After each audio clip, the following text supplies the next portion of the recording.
Mr. Mayor, we live.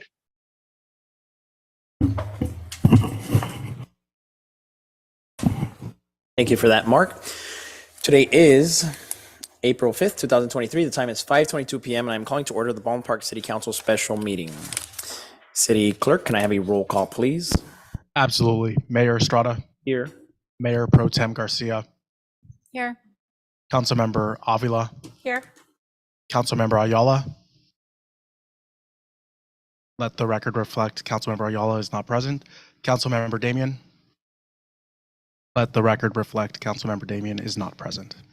Great, and I believe Councilwoman Ayala will be joining us a little bit later, and I believe Councilmember Damian we will see at our regular meeting. Thank you for that, City Clerk. At this moment, we will open up public communications. Is there anybody looking to speak? At this time, we have not received any request to speak. Great, thank you for that. At this moment, if anybody's looking to speak, didn't fill out a speaker card, now is your time. Seeing that nobody is looking to speak, I am going to go ahead and close public communications, and we will move on to our open session, study session. And we're going to start off with a presentation by Habitat for Humanity regarding the Habitat for Humanity expansion plan presented by Juan Garcia, Director of Community Development, Grant Power, Brian Wong, Executive Director, and Grant Power, who's the Director of Real Estate Development.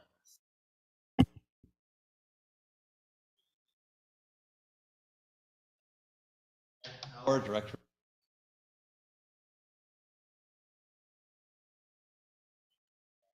Wong, our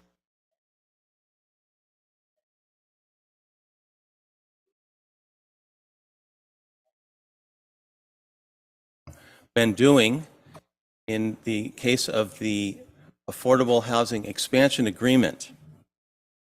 On October 6, 2021, this body approved support and funding for a 3-year program of work by Habitat for Humanity San Gabriel Valley, in which we were called upon to create and preserve opportunities for home ownership that is affordable in the communities of Baldwin Park.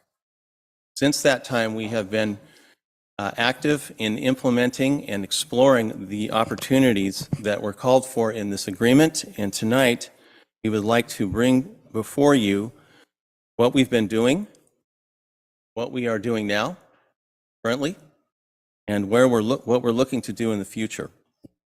You might remember that this agreement was encompassing, meaning there were four major approaches to housing, affordable housing preservation and creation included in the scope of this agreement.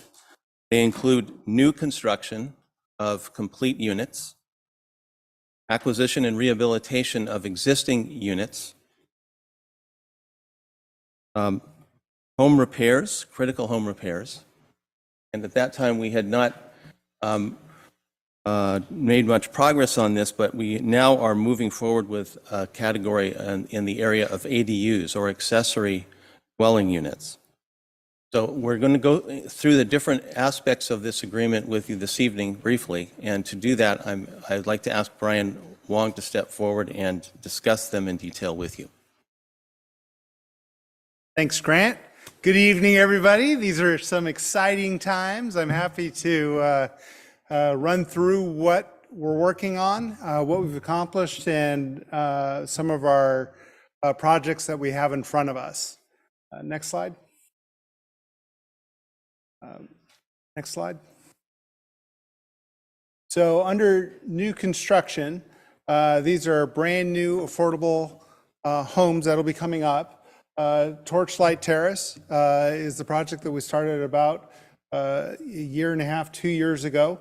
We're getting close. Hopefully this summer we'll be able to break ground. That's going to be 12 new units. And so in the next handful of months, next 6 months or so, we'll be sending out marketing pieces to the residents of Baldwin Park to see who's interested in these homes. Once again, the purpose of these projects are they're being constructed and sold to families at 80% of median income or less. And for those families that they will spend no more than 30% of their income on housing related expenses. So truly affordable. We're also exploring new construction opportunities throughout the city. And with those funds, hopefully we're looking to go after 16 units in another part as well. And hopefully we'll get those started sometime during the summer. Next slide. One of the new things we started, or we originally spoke about when we came in, was something called acquisition rehab, which is where we take a house that is on the market, an open listing, convert it to an affordable house, and then put an affordability agreement on that property so it stays affordable for the next 45 years. Since we started, we were very, very cautious because the housing conditions were what we thought were kind of in a bubble. And we never want to put a homeowner or anybody else in jeopardy. And we were very fearful that the housing prices would come down. They were extraordinarily elevated. And so we were really kind of slow to do too many of these type of projects. The housing market has started to normalize, and now we are doing something called an SB9 or a lot split, which is probably one of the first in the San Gabriel Valley, which is an extraordinarily new and innovative way of maximizing the existing land, which is to take an existing house, split the property and put two houses. Both houses will be for home ownership. We've acquired the property on Breezy Avenue, and we're in the process of going through this particular property split, and we're hopeful that both properties will be completed within about 3 months, 3.5 months. Next slide. So as a quick overview, we've already done 2 of those acquisition rehabs in which the homeowner is already in those homes. We've completed 11 critical home repairs within the city. We have approximately $36 million of projects somewhere in the pipeline of either home repairs or home ownership. Next slide. The one thing that we didn't talk too much about when we started was accessory dwelling units, or ADUs. We really wanted to see how this was going to play out within the state before we started to commit any time or resources to this particular program. The state's rules have become a little bit more clear on what the cities and homeowners need to do. And with that in mind, we've been working diligently to put together guidelines that would meet all of the requirements that most cities want and that the state wants as well. This is one of the most innovative ways to create affordable housing. Although this one may not be so much for home ownership, the need for affordable housing units in the city is in dire need, and I think that this will go a long ways. Next slide. So this is approximately what we're looking at that's on our radar right now. 15 acquisition rehabs, 28 new units, 30 critical home repairs, and 12 ADUs. As you can tell, this is a significant chunk of affordable housing that hopefully we're going to be able to bring to market or renovate, make sure that they are safe and decent housing. Slide. So here is kind of a breakdown of the various pots of money, the various funds that the city has available at the time we went through the allocation, and approximately where and how we're dividing those funds up. Although it's covered up, it's about $3.6 million. But that $3.6 million also represents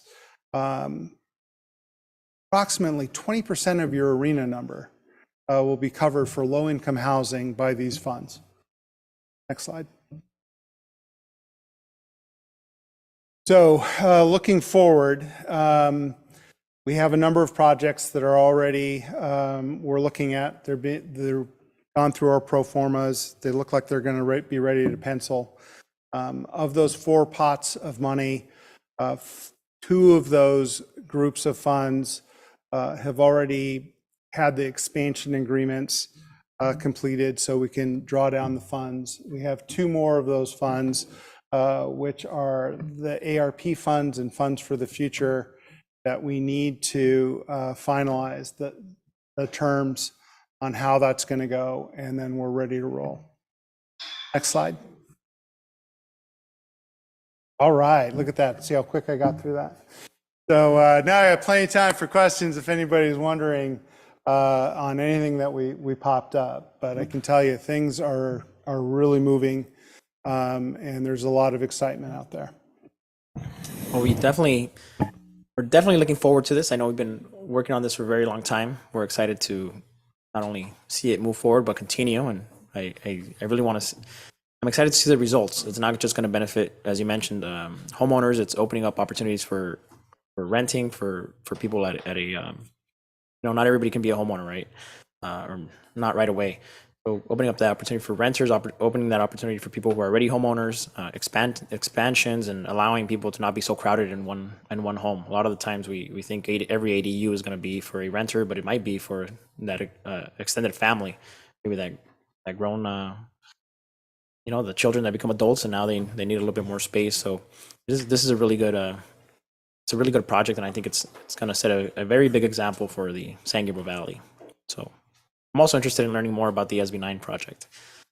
If any council members have any questions, comments, now is your time. I have a question for Brian. Brian, Sure. can you tell us a little bit about the home repair, the 30 projects? Sure. So one of the things that we do, we think it's just as important to take some of the aging housing stock and make sure that it's livable.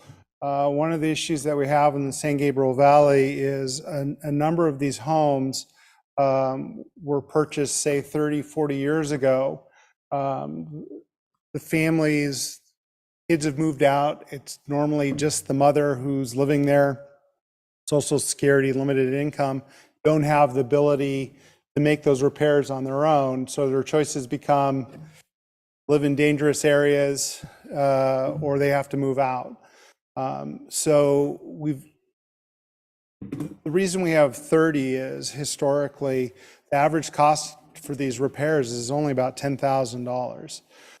So we've budgeted approximately $300,000 to this particular program. And just so you're aware, when we first rolled this out, residents from Baldwin Park, we've had over 50 requests to review the projects. We've put it on hold. We've kind of maxed out at this point, but we're looking to ramp this back up with the funding agreements that we referred to a little bit earlier. It's a fantastic program. It's fantastic. The average age of the family is about 70 years old. And is typically, as I mentioned, an elderly woman.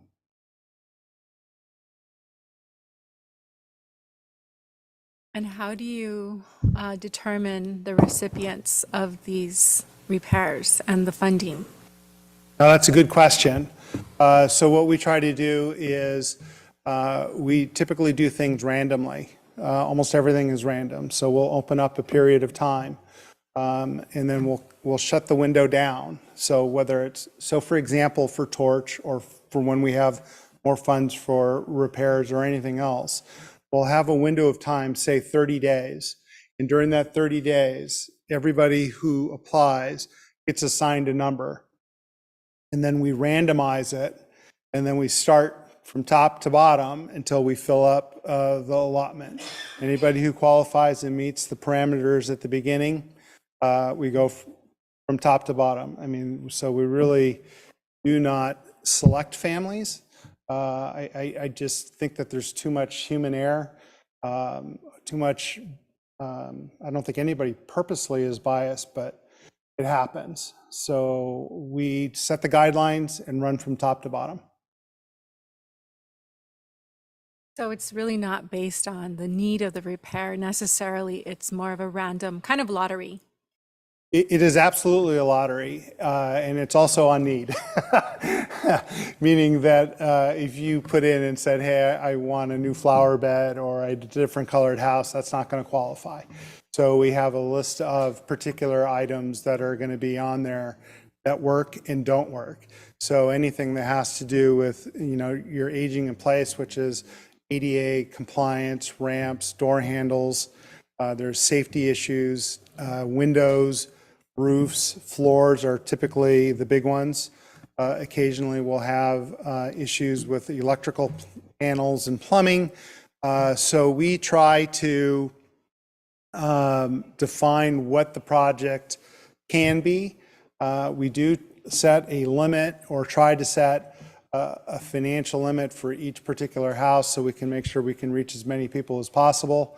We do have a rule that, once we do one repair, that I think you have to wait 2 years before you could do another one. So it's really, the goal is to make the houses safe. And the 30 recipients were in Baldwin Park and over what time frame? So we've completed eight from the time we were originally awarded through the first meeting. We stopped at 8.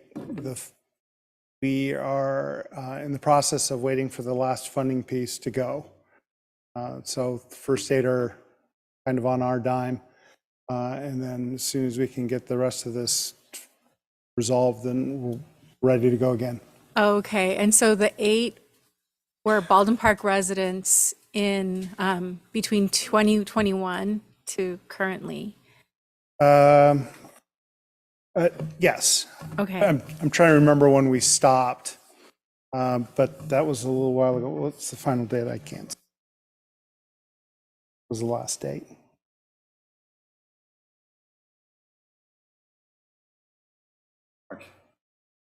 March of this. Okay. And so the reason why there was a pause on that program was because of funding from the city or just internal? Right. We need to get again, expansion agreement.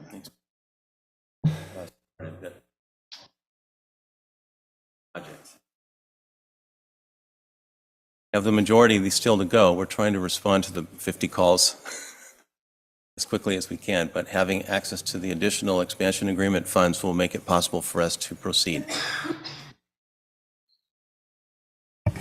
If I may, Vice Mayor, so that next phase, as Habitat's described in their PowerPoint, next phase would for our staff to come back. We wanted to provide an update to the council on what's taking place so far with the expansion agreement. So we're going to be coming back, staff will be coming back, so that way Habitat can continue with the work of the expansion agreement as described by Brian and Grant. Okay. Yes. So that'll continue the work that they've already started with the 8 units, and continue the what they call aging and rehab for those units. Let's see, at the State of the City, the mayor mentioned a 5 million allocation for housing repair. I'm sorry, for housing programs, including home repair. So the 5 million is, do we know how that is broken down, or did it go to Habitat, or was it just different partners? Do we know? So the 5 million references $1.4 million for Torch Street, and then the 3.6 that are in this current fund right now. So 3.6 million is going towards what? For the development, for the critical home repairs, the ADUs, Yeah. construction of new homes, and the acquisition and rehab of dilapidated homes. So there's 2 parts to the 5 million, as the mayor indicated. When you add up the torch from 2 years prior, the 3.6 million just under 3.6 million was authorized by the council on October 6, 2021. Yes. The Torch project pre-existed that. But Yes. you add up the two and it's the 5 million. Yes. But the most recent authority is just under 3.6 million. 0.6. And with the Torch project and some of these other programs, we can't specify Baldwin Park residents, right? It's open. No.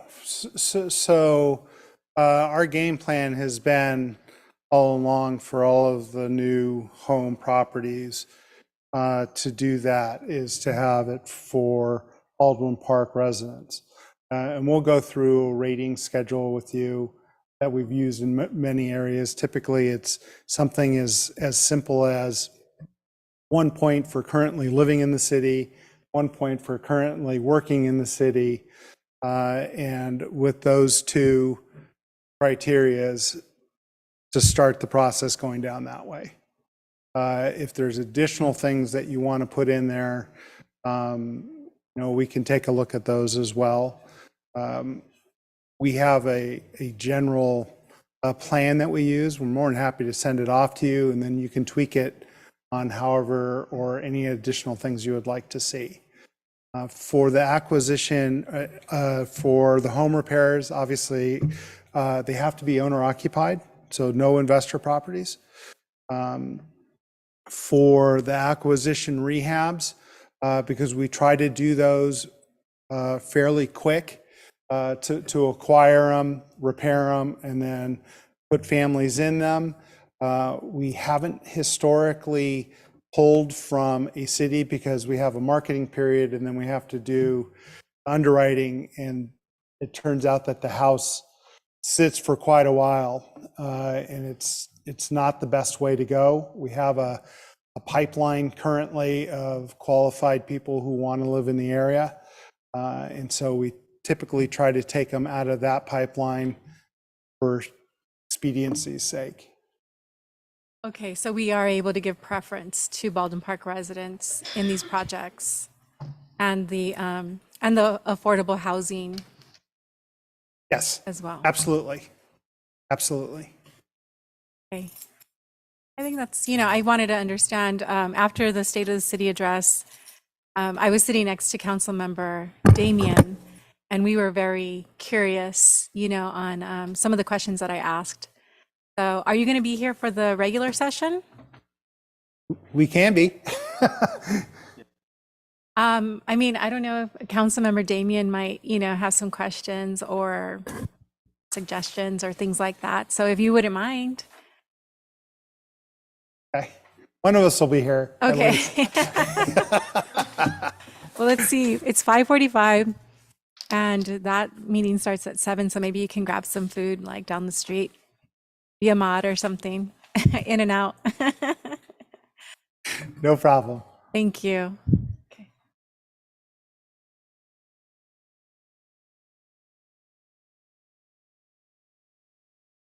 One more quick thing I forgot to mention as far as the ADU projects. One of the things we're looking to do is partner with the city and perhaps target homes that currently have code violations. So I didn't bring that up before. We're still working out the details of how that would work or what it would look like. But hopefully we can take care of more than one item at a time with that. Brian, I know I can ask you later, but it's been bugging me. Sure. For home ownership, Yes. do you have the ability to waive the conventional loan type of requirements like the down payment, the 20% minimum for waiving the PMI, that kind of stuff? Yes. There's a number of projects. So typically the funding will dictate the underwriting guidelines. So any of the funds that come from the city, all of those we can discuss on what it is. You typically do want to have some kind of down payment. You want to have some skin in the game. Historically, we've required 1% or $7,200. So something pretty nominal to go about doing that. But things like PMI aren't on any of our loans for new or rehab. The financing on the ADU, which is often a stumbling block, is we will have specific loan terms in which we'll be able to add that on to any additional person's house. It'll be a lot easier than going to a bank. That much I can guarantee for fact. Really quick, Mayor, I just want to thank you for coming into our city and providing these opportunities to our residents. I think it's a great idea. As I mentioned to you earlier, a lot of families are having to move out of the city because they can't afford to live here. And at least we're starting to give opportunities for those families to stay here in Baldwin Park. So thank you for the work you're doing. Oh, our pleasure. Thank you for the opportunity. Yes. So thank you for being here with us. I'm gonna mimic my colleagues' comments. We're very excited for this, and we're grateful for the partnership. I think it's a pretty big deal. Every time we post about it, I know a lot of people reach out. So I'm sure once the actual applications are out there, you're gonna see an infill, and we're gonna see, you know, how much more we need to keep pushing forward for affordable home ownership opportunities for everybody. So thank you. Absolutely. Thank you.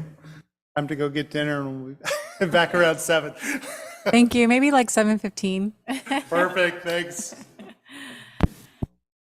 Mayor, if I may, let the record reflect that Councilmember Ayala is present. Great, thank you for that, City Clerk. At this moment, we do move on with our presentations. Crime statistics presented by Chief of Police Robert A. Lopez and Community Service Officer Lily Rubio. Good evening, Council, Mayor Pro Tem, Council members.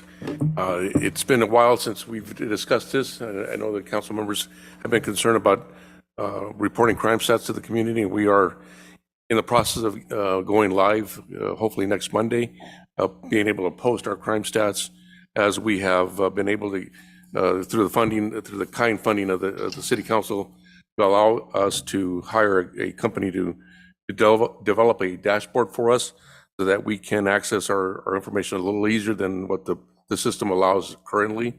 And so, you know, it's quite difficult because of the added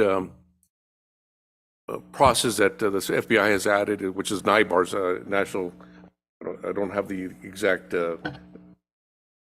title for that, but it adds additional information or crime stats that could impact our crime stats, as increasing the numbers because of the numbers of crimes that we will report to the FBI. So, you know, the intricacies of this process, Lily has been working through, who's the department's very first crime analyst. She has been working diligently with folks from Spillman Motorola as well as AH Datalytics, and she's here to present our presentation is relative to this crime stats that you will see being posted on our website here Monday morning, sometime Monday morning. Lily? Good morning, good evening, Mayor and City Council.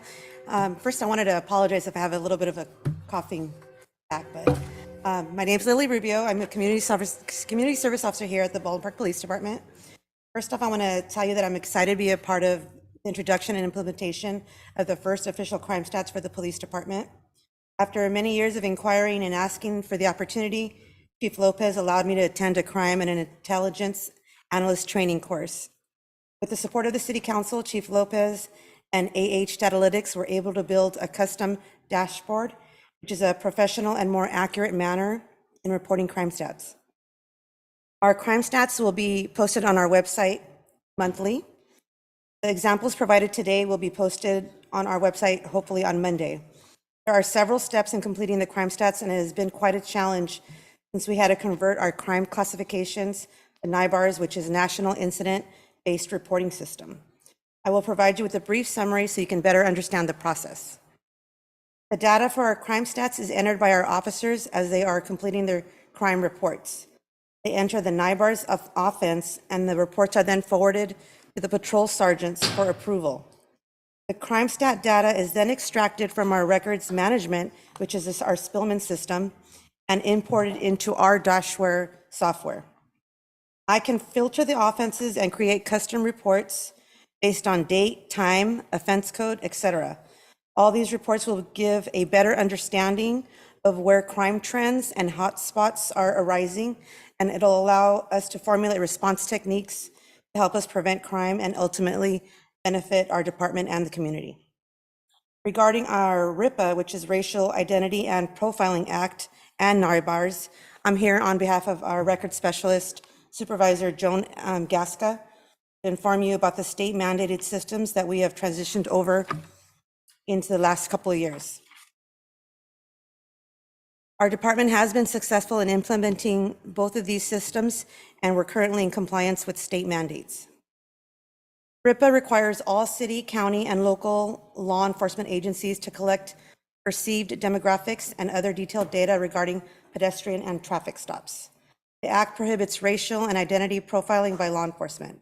This means when a police officer does a traffic stop and has any interaction with the person in which the officer conducts a search, including a consensual search, the officer then needs to make a RIPA entry into our data system.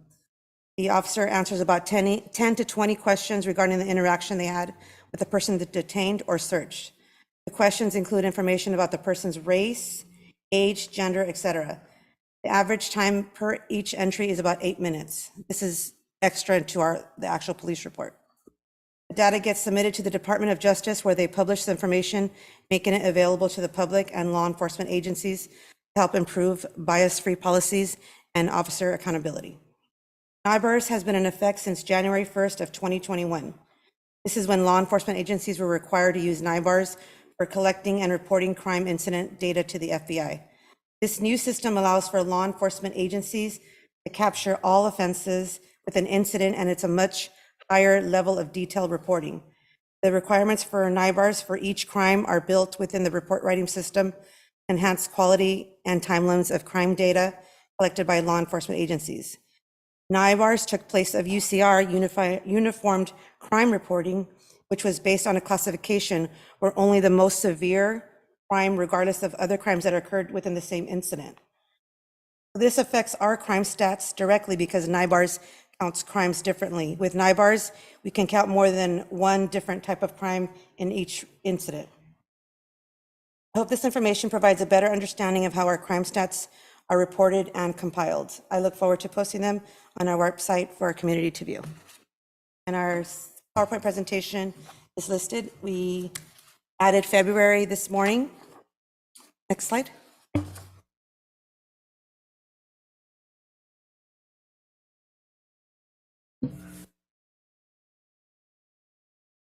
So this is our February crime stat. This is how it will look for our website for our public to view. Shows the different categories, offenses, a map of the city, along with the offense count to the right. And these are the offenses that we thought were the most important for our community members to look at. So this is February. Next slide is January. I have a Same offense question. codes. Yes. I don't mean to interrupt. Can you tell us what the offense is? Because it's hard to see on the screen. So you said that there were some offenses that were identified as, those that you felt were most important to communicate to the community. Assault, Okay. burglary, breaking and entering, hit and run misdemeanor, injury, traffic collisions, motor vehicle thefts, non-injury traffic, robbery, sex crimes, and thefts. And these are all our NARBARS codes. Okay. Thank you. So January is posted up above. They all look the same, all uniform the same. And it's just very clear for the public to see, very easy to understand as compared to what we had before in the past. Next slide is our December. And the next slide is our year to date. This is all of last year. If you look in the left-hand corner, the bottom of the left-hand corner, there, it gives you the offense count of how many crimes we've had for the year, or for that year, or for the month. So in December, we had 138 crimes. January was 154, and then February was 158 total crimes. And again, in the assault offenses, that also includes batteries, it includes domestic violence. So we're working on extracting some of those crimes so that we actually have a number relative to assaults where there's a firearm used, a weapon used, as opposed to a domestic violence, because that gives us a false, I won't say a false, but it gives us a different number that we're actually working with and dealing with, because domestic violence is not a preventable crime, so to speak. However, an aggravated assault where a gang-related incident is something that we can work on.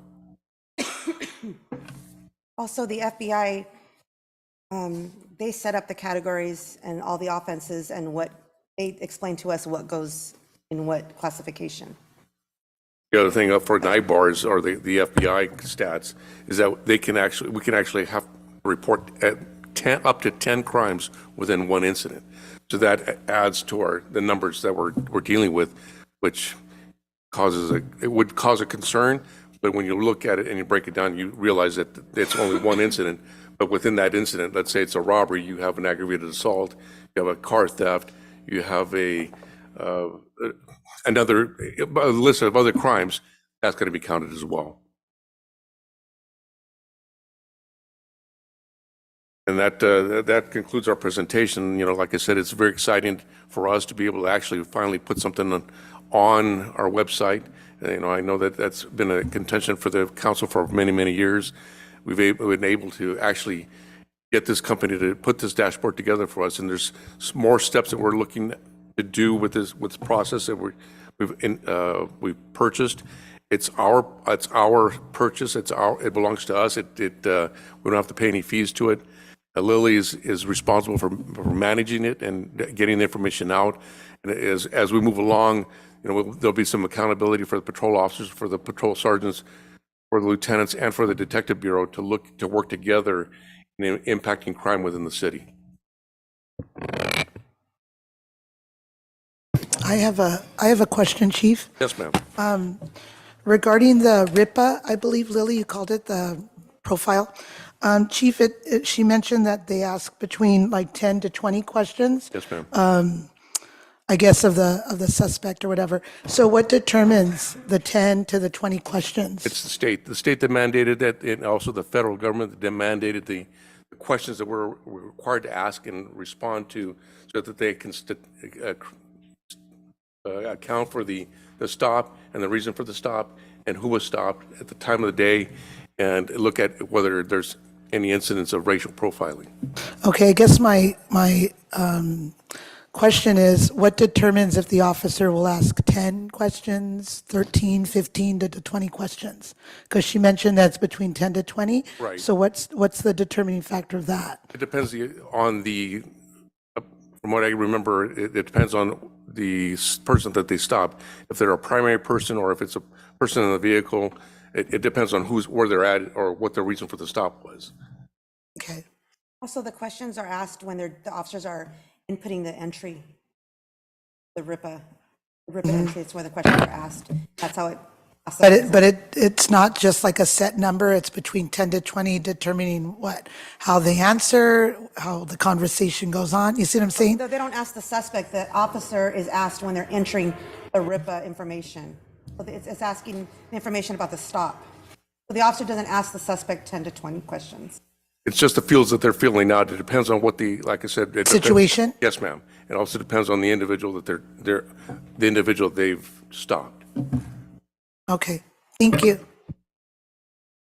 So first of all, I want to say, it's great to see this come online. And I think you're absolutely right, Chief, in that this information and this tool is supposed to help us be preventive and, deploy the resources based on what's happening in the community. So I won't ask you, any more than that, because I imagine that it's sensitive information on deployment and things like that. But that's my hope, is that with this dashboard, with this tool, that we will be able to deploy proactively and prevent some of the, crimes that have been happening. And especially since some of those, that one crime, if you will, can have multiple touch points or, can fall under different categories. So Absolutely. the more that we can prevent the crime from happening, the better those numbers will be reflected. It helps us focus. If we have a burglary problem or a theft problem, we can also look at preventative measures as well.